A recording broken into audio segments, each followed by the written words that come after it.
Hello guys, সকাল সকাল ready হয়ে একেবারে চলে এসেছি স্টেশনে। আমি আর মা আমরা যাচ্ছি হচ্ছে পিসি বাড়িতে। পিসি বাড়িতে কার্ড দিতে যাচ্ছি। আর খুব সকালে চলে এসেছি, ভীষণ ঠান্ডা লাগছিলো, হাওয়া দিচ্ছিল। আর ট্রেন আমাদের দেরি করে এসেছিলাম, মাতৃভূমি লোকালে গেছিলাম। আর এই যে আমাদের হাবড়া স্টেশন, যেটা দেখলেই আমার মন একেবারে ফুরফুরে হয়ে যায়। যেটা আমি কোনো স্টেশনে মানে এরকম মানে গেলে পরে আমার ঠিক ভালো লাগে না, কিন্তু আমাদের হাবড়া স্টেশন একদম পুরো অসাম। আর এই যে প্রচুর লেডিসে পেয়েছিলাম, আর প্রচুর ভিড় ছিল। লেডিসে না যারা রোজ যাতায়াত করে তারা এত জোরে চিৎকার করছে, কিছু তাদের বলা যায় না, বললে একেবারে খ্যাঁকা খ্যাঁকা করে ধরে, মানে যাতা একেবারে অবস্থা পা নেমে। আর আমি ওদের ওই সাউথের লাইনে ট্রেনে খুব ভিড় ছিল বলে আর ভিডিও করিনি। তারপর চলে এসেছি, এই যে রাস্তায় যাচ্ছি। আর পিসির বাড়ি এই রাস্তা হচ্ছে মাঝখানে ট্রেনের এই ঢাকনাগুলোর জন্য ধূপ ধাপ করে একেবারে রিক্সাগুলো একেবারে এখানে একবার বাউন্স খায়। এবার পিসির বাড়ি চলে এসেছি। পিসির বাড়ি আমি ঠিক গেছিলাম কবে ঠিক মনে নেই, অনেকদিন পরে পিসির বাড়ি যাচ্ছি। আর যদি সবাই মিলে যায় না তাহলে ভালো লাগে, কিন্তু আমি আর মা একা একা গেছি বলে কেমন যেন একটু লাগছিল।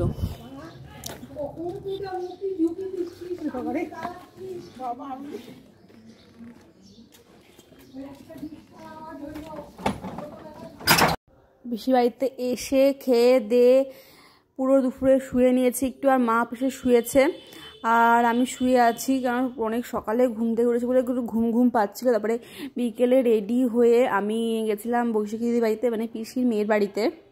পিসির মেয়ের বাড়ি আবার ফ্ল্যাটে থাকে, ওরা গড়িয়াতে থাকে, সেখানেই আবার যাচ্ছিলাম আমি মা পিসি আর হচ্ছে ওই দিদিটার ছেলে। তো তিনজনে চারজনে মিলে যাচ্ছিলাম। আর এই দেখো ওদের হচ্ছে এটা লেটার বক্স, এখানে ওদের মানে চিঠিগুলো আসে।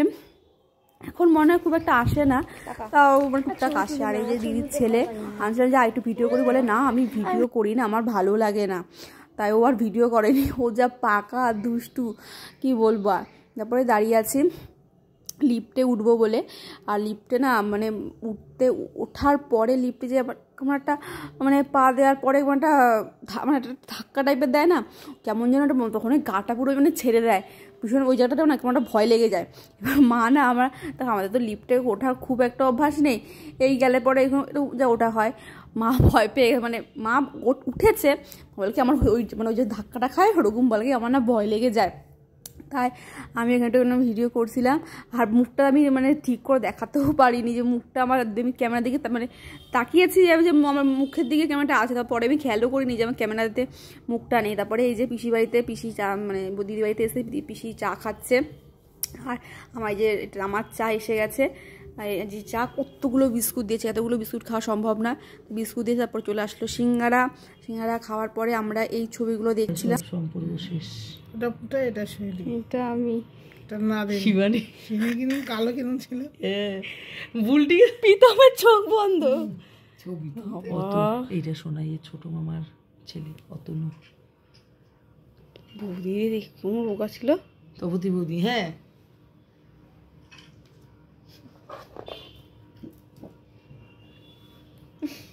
বাবা, ওগুলো থাকে রিচুয়াল। এই যে এটা হচ্ছে পুটাই ভিডিও। আমি বসে দিদির বাড়িতে আইবুড়ো ভাত খাইয়েছে আমাকে। আর তখন বেশি ভিডিও করিনি, কেননা ওদের সামনে আমার খুবই লজ্জা লাগে। আর আমি যে বলবো যে আমাকে একটু ভিডিও করে দাও, সেটা আমি বলতে পারিনি, কেন দাদার সামনে খুব লজ্জা লাগে, আমি পারবো না। তাই আর খেয়ে দিয়ে চলে এসেছি। আর বসে দিদের পরের দিনে পিকনিকে যাবো, তাড়াতাড়ি চলে এসেছি। আর এই যে অটো করে আমরা যাচ্ছিলাম, আর প্রচুর ঠান্ডা লাগছিলো কানে। আছি না বাবা, তো বেশি ফ্যাশন মেরে ক্যাত মেরে লাভ নেই, ঠান্ডা লাগলে আবার সে আমার গলা ব্যথা, গলা নিয়ে ভুগবো না, ওটা বাজে একটা বিধিখিরি একটা অবস্থা হয়ে যাবে। তার থেকে হলে আমি কানে একটা কানে পেঁচিয়ে নিয়েছি। আর ওদের মানে এই অটোটা এত জোরে মানে যাচ্ছিলাম, মানে ঠিকঠাক বাড়ি যদি পৌঁছতে পারি মানে সেটাই আমার শান্তি। তারপরে বাড়িতে আমরা চলে এসেছি, পিসি বাড়িতে চলে এসেছি, তিনজনে মিলে যাচ্ছি টুকটুক করতে করতে। আর পিসি বাড়িতে আসার পরে মানে তবুও পিসি বাড়িতে গেছি, শুধু সারা বলছে ও মা কখন বাড়ি যাবো, কখন বাড়ি গেছিলাম একদিনের জন্য, কিন্তু পিসিকে বলছিলাম, মাকে বলছিলাম মা কখন বাড়ি যাবো, মানে ভালো লাগছিলো না। একটু পিসি মানে একটু কেউ গেলে পরে ভালো লাগে, মা আমি আর কি করবো, তাই জন্য গেছিলাম। আর এই যে রাত্রেবেলা পিসির বাড়িতে যা মশা অল আউট দিলে পরও এত মশারি মানে মশারি ছাড়া ঘুমানো যাবে না।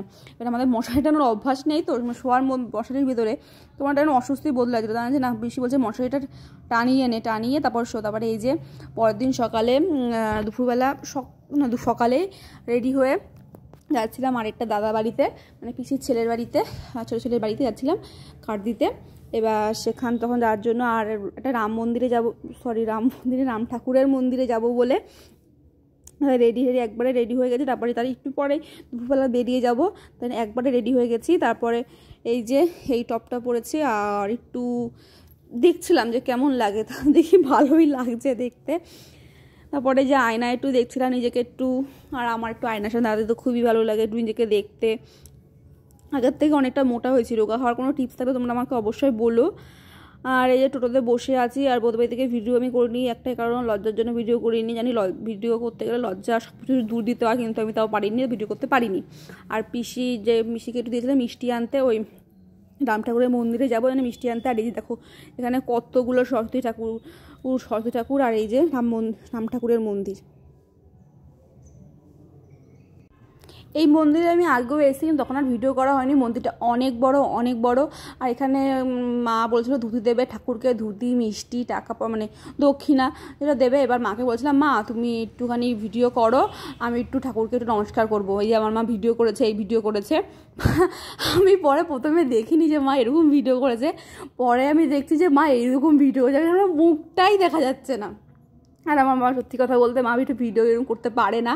মা যে ফোনটা ধরে যে এত দূর নিয়ে এসছে আমি এটাতেই খুশি, কারণ আমি বুঝতে পারি যে মা আমার পিছন যে ক্যামেরাটা নিয়ে যাবে। তারপরে যে মানে মাও খেয়াল করেনি যে মানে ক্যামেরাটা আমার দিকে নেই, তা নিচে এইভাবে মা নিয়ে গেছে। যাই হোক আস্তে আস্তে মা শিখবে। আর এই যে রাম ঠাকুর এখানে, মানে এটা হচ্ছে আমাদের দীক্ষা নেওয়া রাম ঠাকুর ওর এখানে। আর মন্দিরটা খুব সুন্দর, মানে এসে মানে এখন যদি বসা যায় না, মনটা পুরো শান্ত হয়ে যায়। আর পরে না ভিডিও আমি দেখে ভাবছি যে আমার চুলটা একটু আগের থেকে বড় হয়েছে। আর এই যে মা দাও দেখি পিছনে করে দেখি মা ভিডিও করছে, আমি তা দাও তোমরা না অবশ্যই করো, এবার আমি ভিডিও করি। তারপর এই যে এখানে হচ্ছে শিব ঠাকুর এখানে হচ্ছে। আর এটা হচ্ছে রাম ঠাকুরের ওখানে শোবার জায়গা, এই যে খাট, মানে ঠাকুরের একজন শোবার জন্য যা যা লাগে সবটুকু আছে। আর এখানে কীর্তন হচ্ছিলো, মানে ভোগ দেওয়া হচ্ছিলো বলে কীর্তন হচ্ছিলো, দরজা খোলেনি। আর আমি এখানে বুঝতে পারিনি, তখন ফোনে কথা বলছিলাম। আর আমাকে একজন মানে বকা দেয় বলছে ফোন রাখো, পরে বাইরে গিয়ে কথা বলো, বুঝতে পারি আমারই দোষ ছিল। আর এই যে মন্দির খুলে দিয়েছে।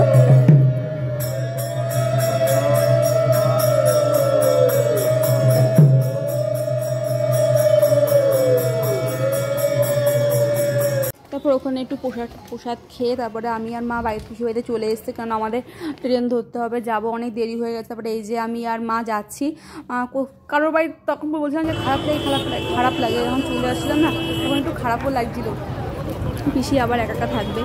এই যে শিয়ালদা স্টেশন, মা হচ্ছিলো ফোন ঢোকা ফোন কেন বার করেছিস, ফোন চুরি হয়ে যাবে বলে মা বাবা ছিল। মাকে বলতে পারছি মা তুমি একটু ভিডিও করে দাও আমাকে, তাই ভিডিও মা আর করে দেয়নি, বলিও নি মাকে, এবার জানি বললেই বকা খাবো। আর এই যে ট্রেন আমাদের ছেড়ে দিয়েছে। ট্রেনে না একটা অদ্ভুত রকমের আওয়াজ হলো, কুক করে আওয়াজ হয়ে যাচ্ছে কন্টিনিউ, যে কিসের যে আওয়াজটা হলো বুঝতেই পারলাম, সবাই তাকিয়ে আছে কেন আওয়াজ হতো। তারপরে এই ট্রেনে এই ব্যাগটা আমি কিনলাম, 50 টাকা নিল ব্যাগটা, কি কিউট না বলো ব্যাগটা। আর আমার এরকম একটা ব্যাগ মানে দেখে এত পছন্দ হয়েছে যে না নিয়ে থাকতে পারলাম না, তার ব্যাগটা নিয়েছি। মাকে বলেছি যে মা আমি আমার টাকাতে নিচ্ছি, কিন্তু আমি মার টাকা দিয়ে ব্যাগটা নিয়েছি, মা বুঝতে পারিনি। পরে বলছে হ্যাঁ তুই আমার টাকা দিয়ে নিয়েছিস, টাকা দিবি বলেছিস, টাকা দিসনি। তারপরে সবাই কিছু না ট্রেনের মধ্যে না ফোন ঘাটে, আমার না ট্রেনের মধ্যে ফোন ঘাটে ব্যাপারটা না, মানে ঠিক আছে থাক আমি একটু লোকজন দেখি, ফোন তো ঘাটি, একটু বেরোনো হয় না, একটু বাইরে বেরোই, একটু লোকজন দেখি। তারপরে একটুখানি একটা গান শুনছিলাম। আর ট্রেনে না প্রচুর ভিড় ছিল, রবিবার থাকলে কী হবে, প্রচুর ভিড় ছিল। আর নামার সময় মানে খুব কষ্ট হয়ে নেমেছি। আর এই যে আমাদের হাবড়া স্টেশন, যেটা দেখে মনের মধ্যে একটা শান্তি যে ফাইনালি বাড়িতে এসছি। আর সকালে ভাত খেয়েছি বলে একটু খিদে পেয়ে গেছিলো বলে তাই মাকে বললাম যে মা একটুখানি ঝালমুড়ি খাবো, তাই আমি আর মা দুজনে মিলে একটু ঝালমুড়ি নিচ্ছিলাম। ঝালমুড়ি নিয়ে মা বসেছিল, মার কাছে যাচ্ছি ঝালমুড়িটা নিয়ে। আর এই যে আমাদের বাড়ি টোটো যাচ্ছি, একটা আলাদাই শান্তি বাড়িতে এসে, সেই শান্তি মানে কিছুতে বলা যাবে না। নিজের বাড়ি আগেও বলেছি, এখনও নিজের বাড়ি যেমন হোক, ভাঙা হোক, অনেক বড় হোক ছোটো হোক, নিজের বাড়ি যেমনই হোক, নিজের বাড়ির থেকে শান্তি কোনো কিছুতে ফাইনালি আমরা বাড়ি এসি, শান্তি শান্তি শান্তি। একদিনের জন্য মনে হচ্ছে কতদিনের জন্য গেছি।